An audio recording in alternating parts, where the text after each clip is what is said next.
Humanism is the emphasis of the value of human beings individually and collectively, and generally prefers rationalism and empiricism instead of mere acceptance towards stigma and superstition. Humanism in literature began and more recognized in the 19th century because of the arts where the people started to read about the human and the world.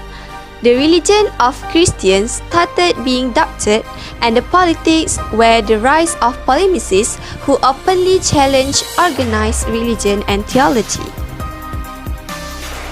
The most influential publication of the 19th century was Charles Darwin's Origin of Species.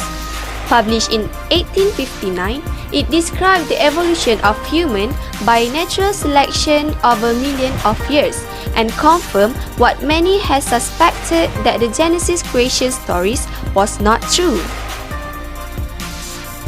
Although the 19th century is often thought as a very pious age, it was a period of doubt and loss of faith for many thoughtful people.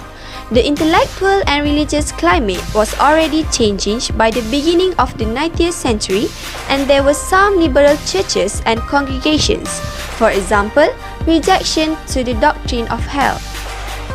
From the political perspectives, Britain's first openly atheist, MP Charles Bradlaugh, was elected in 1818. The radical theory of communism, Karl Marx called religion the opiate of the people, seeing it as a comforting illusion for the poor and oppressed, and its abolition as necessary for real happiness.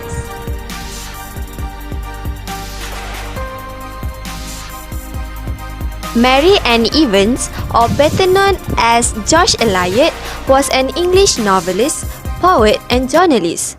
She was also one of the leading writers in the Victorian era.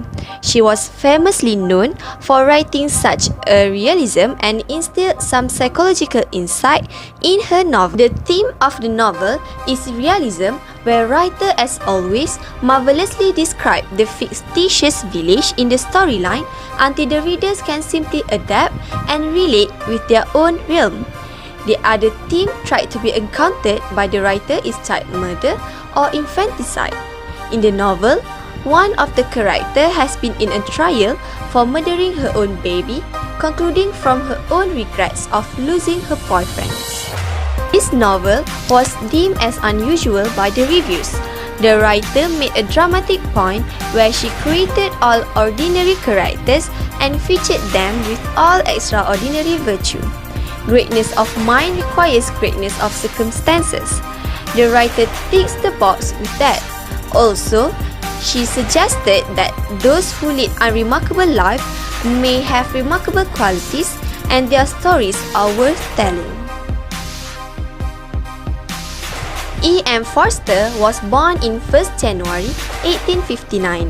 He is a novelist, short story writer, essayist, and librettist. He was also the president of Cambridge Humanists and the member of the British Humanist Association until his death. These books are themed according to sections. First part are more to political theme, where Forster are struggling to articulate his quiet liberalism and his concern to individualism, while in part 2, Forster both enunciated and exemplified his belief in the arts and culture as an ordering people in life. This novel contains Christian humanism in a time to total war, particularly World War II. In the midst of the unprecedentedly vast war, a number of prominent and intellectuals saw the need for a renewal of a rich and subtle humanism. Humanism needed to be grounded in an doctrinally robust Christianity. Richard J. Norman is a British academic philosopher and active humanist. He is currently Emeritus Professor of Moral Philosophy at the University of Kent and Vice President of Humanist UK. He also was a founder member of the Humanist Philosophers Group in 1999. On Humanism is a timely and powerfully argued philosophical defense of humanism. He deals with big questions such as Darwinism and creation science, matter and consciousness, euthanasia and abortion, and then argues that it is ultimately through the human capacity for art, literature, and the imagination that humanism is a powerful alternative to religious belief. On Humanism, covering the history, philosophy, morality, and meaning of humanism, in which the author defined as an attempt to think about how we should live without religion, despite of focusing it on science. In a nutshell, humanism is still widely practiced by people nowadays. English literature in previous centuries, starting from 19th century, plays a big role in influencing people about humanism.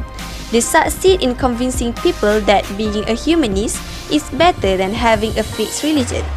According to humanreligions.info, less religious country has better social and moral development compared to the country who have a religiosity increase, and each country suffers from more and more conflicts with human rights, more problems with tolerance of minorities and religious freedom, and problems with gender equality.